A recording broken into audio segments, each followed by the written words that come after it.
and drives a stake through the Spurs' heart. Oh, Spurs are sad after this. I mean, Jakob went down to the other end and got a layup, but that felt like it was worth 1 point. That felt like it was worth 4 points. Lakers went on the road, even though there's a ton of Lakers fans in San Antonio. I didn't realize that. Moving on to the weird. Sixers in the Garden. Nick Wright was there. Kentucky friends turned foes. Quickly drops Maxey with the assist from Mitchell Robinson's heel. Oh, Mitchell. That's why he doesn't show up on the stat sheet, but he helps you out in the highlight reel. Knicks beat the Sixers for the first time since 2017. Didn't realize that until I read it. Yep. And finally, the wonderful bottom of the eighth. Astros trying to get something started, like the Black Eyed Peas. Get something started. We're at a wedding. Gurriel drives one off the wall. Seems like an extra base hit. Nope. Cannon, cannon, cannon. Rosario also had a 2-hit, scored a run. You're so dumb. Braves win big. Leave the Black Eyed Peas stuff in the chamber. Wilds. Leave it in the chamber. The Black Eyed Peas stuff is unnecessary. Oh, I like Will.i.am. You sounded nothing like Will.i.am. I didn't know who really was who. bad, I thought it sounded just like him. I thought it was great, actually. More. I say more of that. Lakers Spurs, first road game of the season for LA. LeBron was out. Set this one out. He had that right ankle soreness, so the workload went to Anthony Davis and Russell Westbrook. Uh-oh, not uh-oh. Russ showing up. 15 of his 33 in the fourth quarter and overtime, helping the Lakers get a much-needed win. So let's stay there and let's talk some Russ. Nick, what'd you make of his performance last night? Listen, Russ got to the rim, and he got to the rim because they weren't playing quite as much time with a center on the court. They understood you need to space it. Anthony Davis got to the rim. We can show Russ's shot chart, and he can't shoot. We know this. There was a period in his career where he was a deadly elbow jumper shooter and a very good free throw shooter. And that period came and gone, and now, listen, he just gets to the rim, and he's good when he gets to the rim, and he collapses the defense and can kick out. When the shot chart looks like that, it's going to be good for the Lakers. What I thought was almost more intriguing, Broussard, than Russ's night, because nobody thinks Russ is washed. Like, if you watched him last year with the Wizards, he was slow to start the year and then very, very good late in the year. What I thought was interesting was the Lakers consistently tell you they know, with or without LeBron, that Anthony Davis should be playing the 5, yet they refuse to just do it. What do I mean by that? This offseason, when they acquired Russ, AD was like, I know I got to play the 5.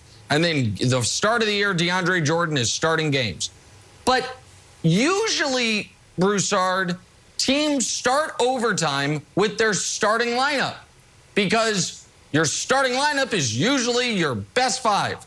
And the Lakers started and played overtime the whole 5 minutes with no center.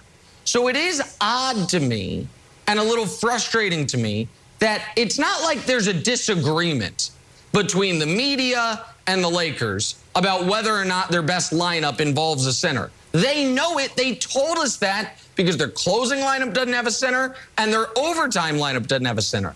Yet they insist on still starting games with it. And so that to me was a telling moment because at the start of overtime, we got 5 minutes to win. What's our best chance? And they're like, yeah, DeAndre and Dwight, you're not going to play here. So to me, that was even more telling than Russ's individual performance. Right, Nick, you don't have to be Red Auerbach to know that they are better with Anthony Davis at center. You just pointed it out. Okay, if you've got Anthony Davis, LeBron, Russ on the court together, put 2 shooters, put Kent Bazemore and Malik Monk out there. Now that's a lineup. Yeah. It spreads the floor so Russ can do what he does, which is get to the rim. You've got shooting with Bazemore, Monk, and LeBron is improved as a three-point shooter. He won't stay at 48%, but he's going to shoot it fairly well. And the lane is open for Russ and for AD. And for LeBron when he wants to drive. So that's how you should go. What this tells me, Nick, is Anthony Davis still is resistant to playing center. Now, he will play it like he did last night. On occasion, for stretches, when it's really necessary. But in his heart of hearts, he doesn't, not only does he not want to play center, he doesn't want to be known as a center. And guys are weird like this. Remember Tim Duncan never wanted to be known as a center? And we list him as a power forward. We rank him as a power forward. But let's be honest, he really was like a center, especially once David Robinson left. He was a center. All right, Kevin Garnett never wanted to be listed at 7 feet. You know, Kevin Durant doesn't want to be listed at 7 feet. You know, some guys are strange in that regard. They don't want to be viewed as this big man, you know, but that's what's best for them. And AD's got to get over it because, Nick, playing center today is far from what it used to be when you had to bang in the paint for 40 minutes. All right, so just play center, AD. It's best for the team.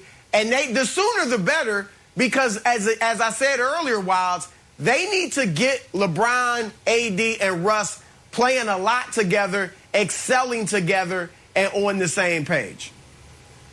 So I'm going to throw it back to you, Broussard. Do you think AD's reluctance to play center is mental, like you said, that he just doesn't view himself as a center? Maybe he doesn't want to be compared to the great centers or what have you. Or do you think it's a physical thing? Do you think that he doesn't want to subject himself to getting banged around, getting hit? We saw him be seriously injured, what it looked like, and then he popped back up and was, we think, okay. So do you think it's a mental thing or a physical thing for him? I think it's more mental. And even if he thinks it's physical, like, I don't want to bang, because he said that before, I don't want to bang down there. The fact is, you're not. What centers are banging down there for any long stretch of time? And there's no center in the league they're going to throw it to on the block consistently that AD is going to have to guard. Even Joel Embiid is out on the perimeter all the time. He's out floating around. Most of the time. Correct. Yeah. Right. Yeah, so Jokic is playing on the perimeter a lot. Now, Jokic will post too, take you in there, but he's on the perimeter a lot. So I think it's more mental, Nick. Can I just listen? This is, as you know, Kevin Wilde's, I'm copyright infringement here, half-baked idea. I thought of it literally during the segment, so we can workshop it over the next few hours. But I was thinking about Chris Broussard's beloved Nets. And last year in the playoffs, there were times who played center for them? Who was their center on the court? It was Bruce Brown. Blake. He's 6'4". Oh. Well, Blake sometimes, but it was Bruce Brown. Remember, Bruce Brown was their center, and KD was playing his natural position on the wing, and they spread the court.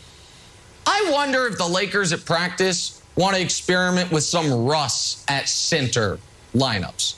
Now, defensively, obviously, you're going to have to cross-match some. But, like, if when LeBron's out there, if LeBron's going to have the ball in his hands, and if one of the reasons the paint is packed is because if Russ is out on the perimeter, then his guy is dropping down anyway. Again, like I said, it's a half-baked idea, Wilds, but I saw the Nets do it, and their offense did not suffer at all. Now, defensively, they couldn't defend as well, but they don't have, they don't have an Anthony Davis eraser type defensively. I would experiment with it a little bit. I would do, and this is to Broussard's point about needing the time together.